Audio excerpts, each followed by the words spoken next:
Student, आज हम अपनी सोशल साइंस की क्लास में सामाजिक अध्ययन पाठ्यचर्या निर्माण के सिद्धांतों के बारे में अध्ययन करेंगे। सामाजिक अध्ययन की जो पाठ्यचर्या है उसके निर्माण में यानी उसको बनाते समय हमें किन किन सिद्धांतों को ध्यान में रखते हुए इसका निर्माण करना चाहिए जो कि बालकों के लिए उपयोगी सिद्ध हो सके, क्योंकि पाठ्यचर्या के बिना शिक्षक और शिक्षार्थी का कोई महत्व नहीं माना गया है। इससे पहले हमने अगले वाले वीडियो में पाठ्यचर्या का अर्थ परिभाषा के बारे में अध्ययन किया था। अब है आज इसके निर्माण के सिद्धांत। इसमें सबसे पहले है निर्माण के सिद्धांतों के अंतर्गत बाल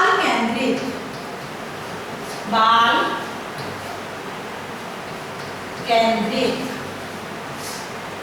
यानी सामाजिक अध्ययन में किसी भी स्तर में जो है पाठ्यचर्या निर्माण के लिए क्या होना चाहिए, उस स्तर से संबंधित बालक की जो है उनकी आयु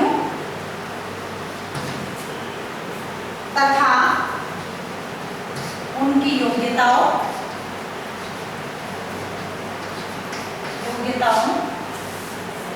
इच्छाओं, रुचियों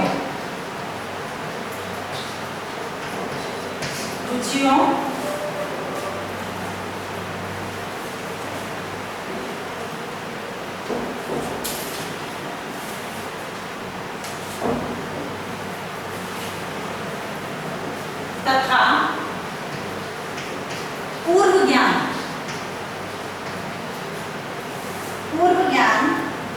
आदि का ध्यान रखा जाना आवश्यक है, क्योंकि इस अवस्था में जो है पाठ्यक्रम बालकों के लिए होता है। इस अवस्था में जो है पाठ्यचर्या जो है वह बालकों के लिए होती है।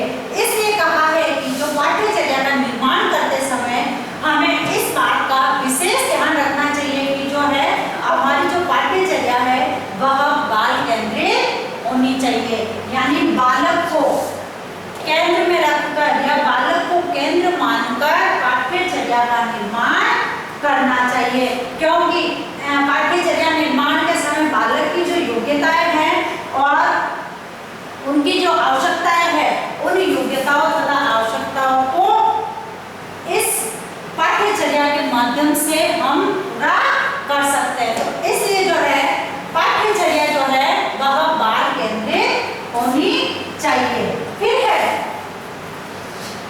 दूसरा जो सिद्धांत है वह है क्रियाशीलता का सिद्धांत। क्रियाशीलता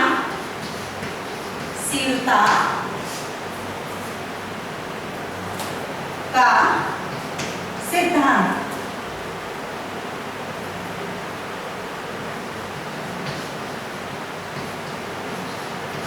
दूसरा हमारा क्या है, क्रियाशीलता का सिद्धांत, यानी बालक को ये माना जाता है कि बालक जो है वह स्वभाव से क्रियाशील होते हैं, यानी उनको विभिन्न प्रकार की जो क्रियाएं हैं उन क्रियाओं को करने में उनकी जागरूकता होती है, उनकी रुचि होती है, उनकी इच्छा होती है।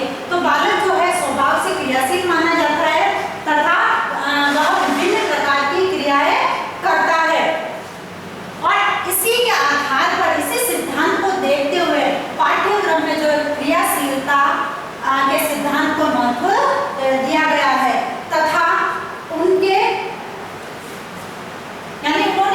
यानी जो पाठ्यचर्या है, पाठ्यचर्या निर्माण यानी पाठ्यचर्या का निर्माण करते समय जो है प्रकरण और इसमें जो प्रकरण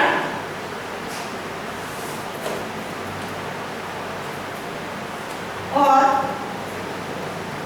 अधिगम अनुभव उनके जो सीखने से संबंधित जो अनुभव होते हैं, अधिगम अनुभव को स्थान देना स्थान देना, जिससे कि विद्यार्थी अधिक से अधिक क्रियाशील रहेंगे। यानी उनके जो अधिगम से संबंधित जो अनुभव है, उन अनुभवों को हम अगर स्थान देंगे तो वह विद्यार्थी या बालक अधिक से अधिक क्रियाशील रहेंगे। इसलिए जो है पाठ्यचर्या में क्रियाशीलता के सिद्धांत को रखा गया है। यानी बालक की जो पाठ्यचर्या है वह क्रियाशीलता आधारित होनी चाहिए। उसके बाद है पर्यावरण। पर्यावरण को केंद्र मानने का सिद्धांत, यानी इसके अंतर्गत जो है सामाजिक अध्ययन की जो पाठ्यचर्या सामग्री है, उस पाठ्यचर्या सामग्री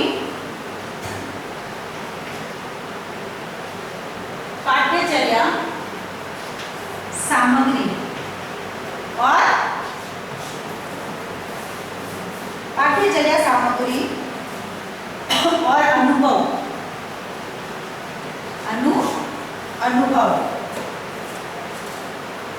का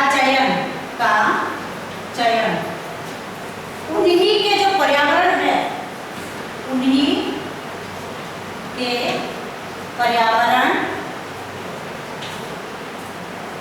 जो पर्यावरण है, उस पर्यावरण की घटनाओं, समस्याओं,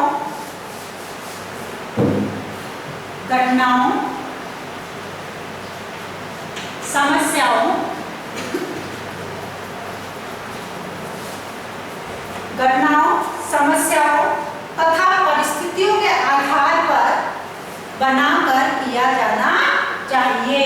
इस दृष्टि से जो है, चाहे पारिवारिक हो,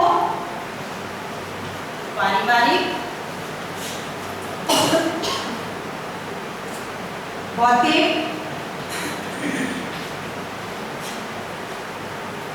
सांस्कृतिक,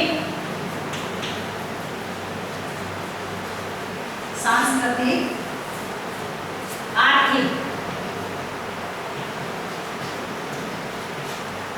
और राजनीतिक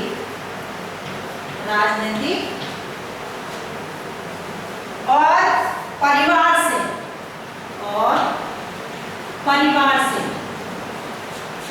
परिवार से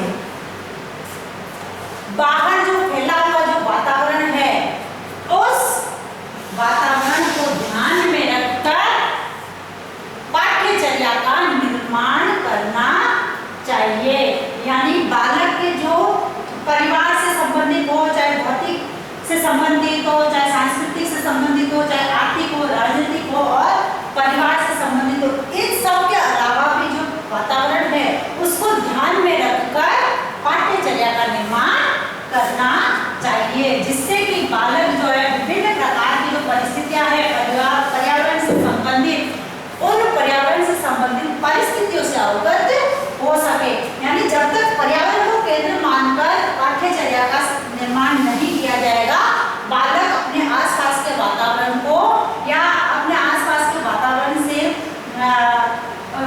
अपने आसपास के वातावरण के बाहर का जो वातावरण है उसको नहीं समझ पाएगा। उसके बाद है मानव संबंधों को समझने संबंधी सिद्धांत। मानव संबंधों को समझने संबंधी सिद्धांत, यानी सामाजिक विज्ञान शिक्षण का प्रमुख उद्देश्य है मानव संबंधों को जानने, समझने और अपेक्षित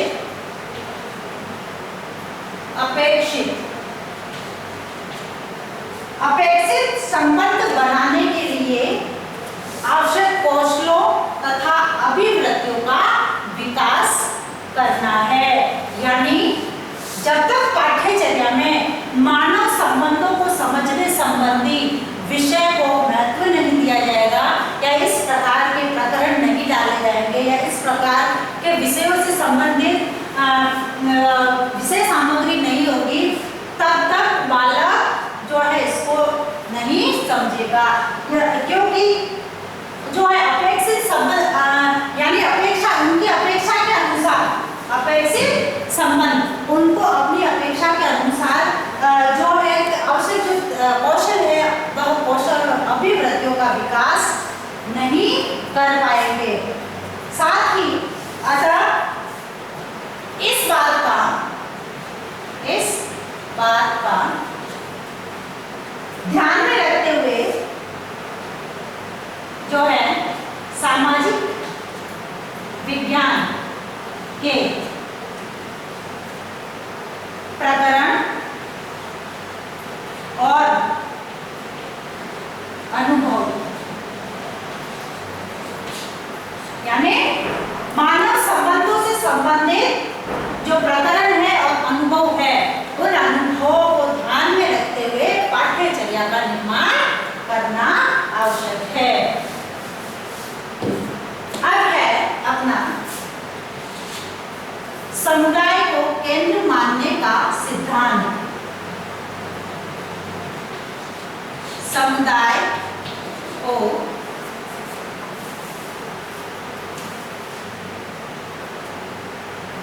केंद्र मानने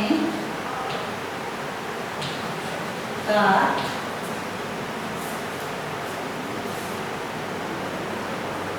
सिद्धांत।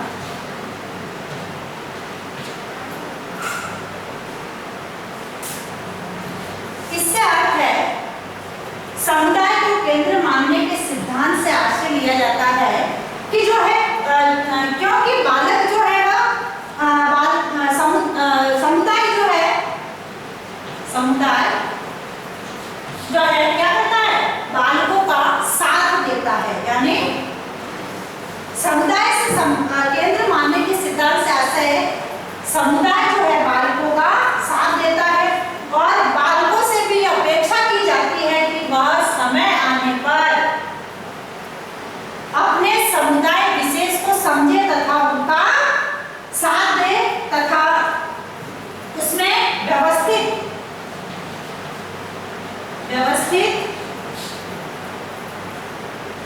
होने तथा उसके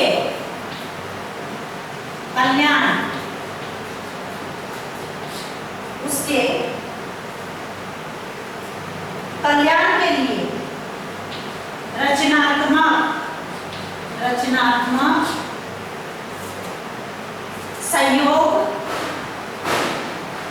सहयोग प्रदान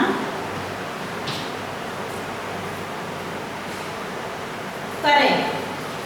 यानी जब समुदाय बालक का साथ देता है तो बालक का एक कर्तव्य बनता है कि वह उसको व्यवस्थित होने दे तथा उसके साथ जो कल्याण के जो रचनात्मक कार्य है वह रचनात्मक कार्यों में सहयोग प्रदान करे, जिससे कि उनके जो अनुभव है उन अनुभवों को समावेश किया जाना चाहिए, जिससे कि बालक जो है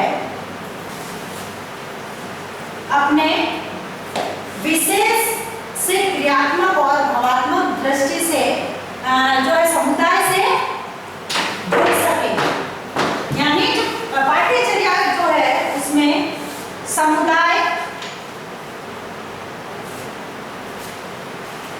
को केंद्र मानने से संबंधित सिद्धांत को सम्मिलित किया जाना चाहिए। उसके बाद है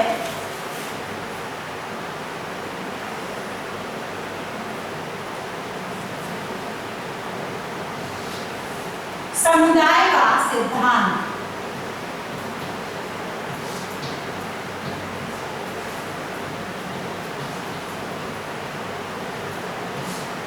यानी समुदाय से तात्पर्य इस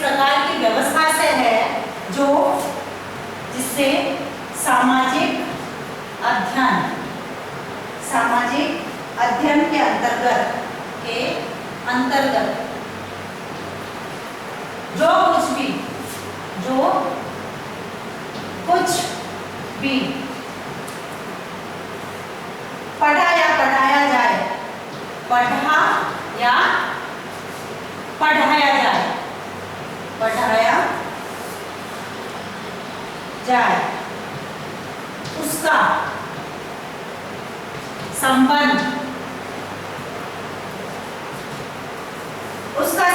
बालकों के वातावरण और दैनिक जीवन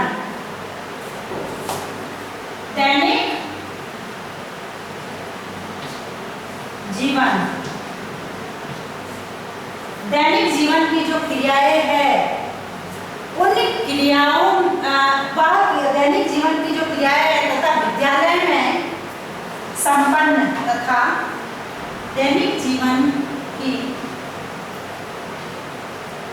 क्रियाएं और विद्यालय में संपन्न सभी प्रकार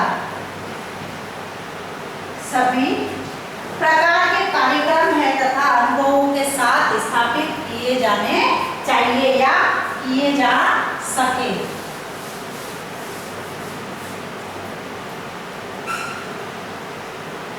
इस प्रकार बालक सामाजिक अध्ययन के अनुभव से संबंधित ज्ञान एवं अनुभव को अलग अलग करके नहीं बल्कि एकीकृत कर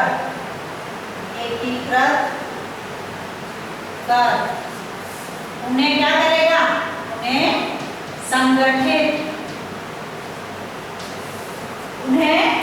संगठित रूप से ग्रहण कर सकेगा। यानी समुदाय के अंतर्गत जितनी भी जैसे परिवार से संबंधित है चाहे विद्यालय से संबंधित जो क्रियाकलाप है उनको अलग अलग करके नहीं बल्कि एकीकृत करके उन्हें संगठित रूप से वह ग्रहण कर पाएगा। उसके बाद है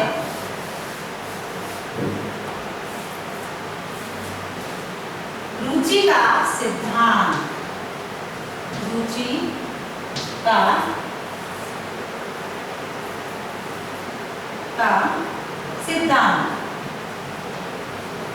यानी पाठ्यचर्या निर्माण के समय बालकों की जो रुचि है उस रुचि को ध्यान में रखकर पाठ्यचर्या का निर्माण करना चाहिए, क्योंकि रुचि जो है वह ध्यान का केंद्रीय बिंदु माना जाता है।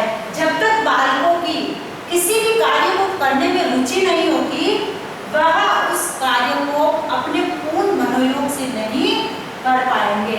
अतः जो है सामाजिक अध्ययन की जो पाठ्यचर्या है उस पाठ्यचर्या का निर्माण करते समय बालकों की जो रुचि है उस रुचि के अनुसार पाठ्यचर्या का निर्माण करना चाहिए।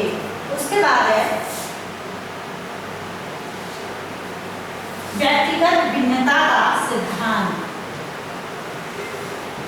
व्यक्तिगत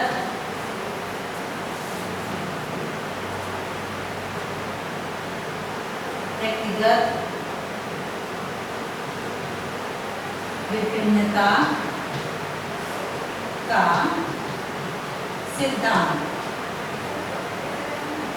अब व्यक्तिगत भिन्नता के सिद्धांत से आज से जैसे बालक जो है बालकों की जो योग्यता रुचियां और अधिगम अनुभव और उनके जो अधिगम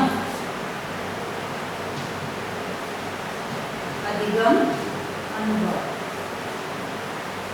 उनके जो अधिगम अनुभव होते हैं वह अधिगम जो अनुभव है उन अनुभवों को ग्रहण करने की क्षमता जो है आदि यानी उनके जो अधिगम अनुभव है ये अधिगम अनुभव को ग्रहण करने की क्षमता सभी में विभिन्न प्रकार की होती है जो कि व्यक्तिगत भिन्नता को लेकर उत्पन्न होती है, क्योंकि यह चीज स्वाभाविक है कि प्रत्येक जो बालक है वह उसमें व्यक्तिगत रूप से विभिन्न प्रकार की भिन्नता पाई जाती है। तो जो पाठ्यचर्या का जब निर्माण करते तो उस समय बालकों की व्यक्तिगत भिन्नता को ध्यान में रखते हुए पाठ्यचर्या का निर्माण करना आवश्यक है। उसके बाद है उपयोगिता का सिद्धांत। उपयोगिता का सिद्धांत।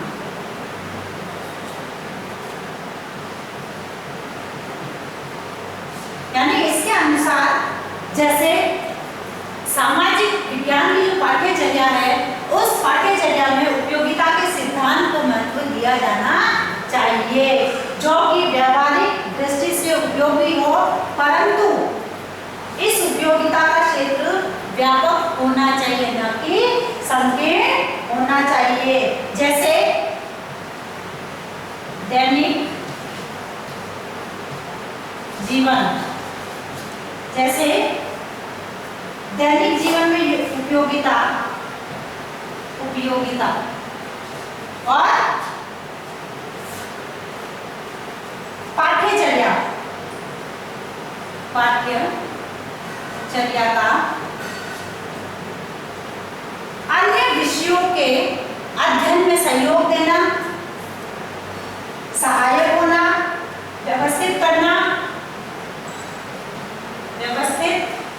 होना, सहायक होना तथा समय का सदुपयोग करने में सामाजिक समस्याओं को हल करने में सक्षम बनाना। यानी पाठ्यचर्या का जो है उपयोगिता का सिद्धांत के अंतर्गत इस प्रकार के जो नियम है, प्रकरण है या विषय से संबंधित विभिन्न प्रकार की जो है सामग्री को या उसकी उपयोगिता को लिया जाना चाहिए, जिससे कि विभिन्न प्रकार की समस्याएं उनके समक्ष आ रही है, उस समस्याओं को वह हल कर सके। उसके बाद है उच्च कक्षाओं की आवश्यकता पूर्ति का सिद्धांत। उच्च कक्षाओं की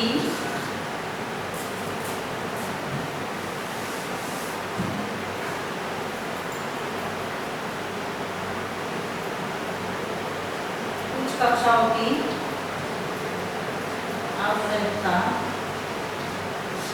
पूर्ति का सिद्धांत।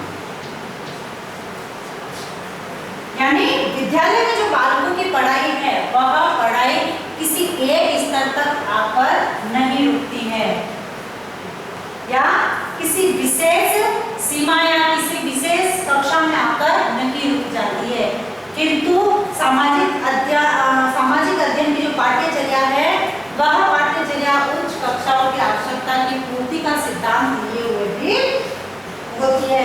जैसे माध्यमिक स्तर है, उच्च माध्यमिक स्तर है और यूनिवर्सिटी है आदि तक जो कक्षाएं है, उन कक्षाओं तक जाने की सीढ़ियां पाठ्यचर्या ही रहती है। और किसी भी स्तर पर बनाया जा रहा है पाठ्यचर्या का जो पाठ्यचर्या है, वह उच्च कक्षाओं के आवश्यकता की पूर्ति के लिए बनाया जाता है और पाठ्यक्रम में उन सभी बातों का समावेश आवश्यक है जो कि आगे की जो कक्षाओं का जो है वो पाठ्यचर्या है, उस पाठ्यचर्या का आधार बन सके। क्योंकि हम किसी भी चीज को छोटे से लेकर बड़े रूप में उसका अध्ययन करते हैं। जैसे जैसे हम उच्च अध्ययन के लिए जाते हैं, सारी चीजें विस्तार रूप से होती रहती है। उसके बाद है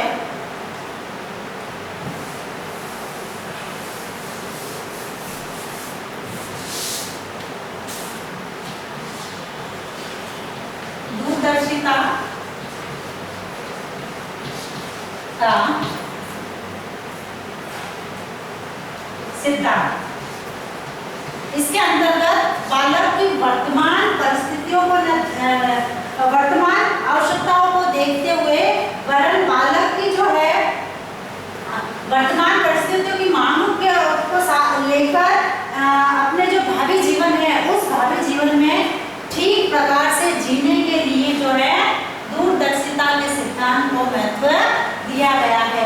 यानी जिसका अध्ययन करके बालक जो है अपनी जो है सोच को विकसित कर सके तथा आगे आने वाली बातों को ध्यान में रखते हुए कार्य कर सके। उसके बाद है समय की उपलब्धि उपलब्धि का सिद्धांत।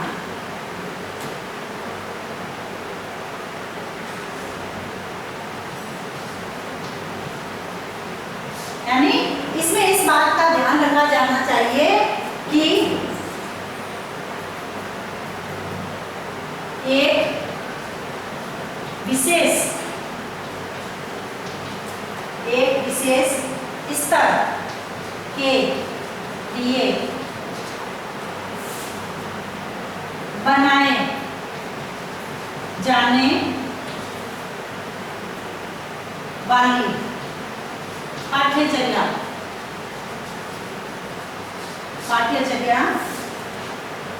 उस कक्षा या स्तर के लिए नियत अध्ययन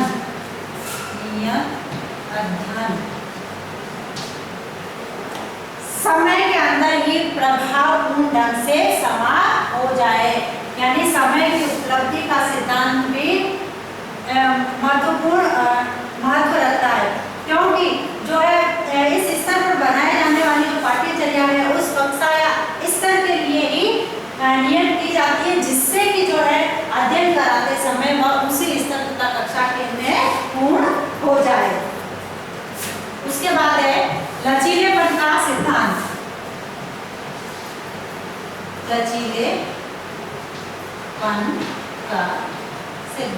यानी पाठ्यचर्या में लचीलेपन का सिद्धांत होना चाहिए, जिससे कि जो है अध्यापक जो है बालकों की आवश्यकता के अनुरूप कभी-कभी कुछ ऐसे मुख्य बिंदु होते हैं, टॉपिक होते हैं, विषय वस्तु होती है जिसको कि बालकों के अनुरूप बदलना पड़ता है, चेंज करना पड़ता है। तो इस तरीके से जो है पाठ्यचर्या में लचीलेपन का सिद्धांत होना भी आवश्यक है। उसके बाद लास्ट इसका पॉइंट है अभी अध्यापक से परामर्श।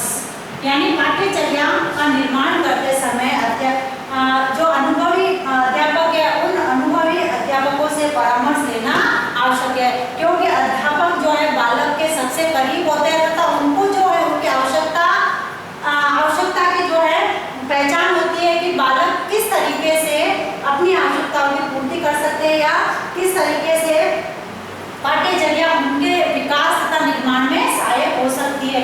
तो जो है पाठ्यचर्या निर्माण में विशेष तौर से जो है अनुभवी अध्यापक होते हैं, उन अनुभवी अध्यापकों को स्थान दिया जाना चाहिए। अब है आज का गृह कार्य।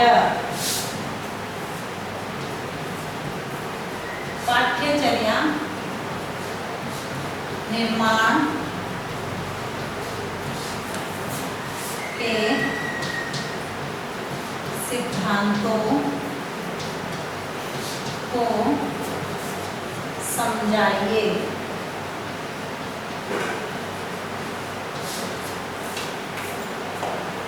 अब एक विशेष बात, जैसे कि हम सभी जानते हैं कि कोरोना चल रहा है तथा इससे बचाव हेतु हमें उपाय करने हैं।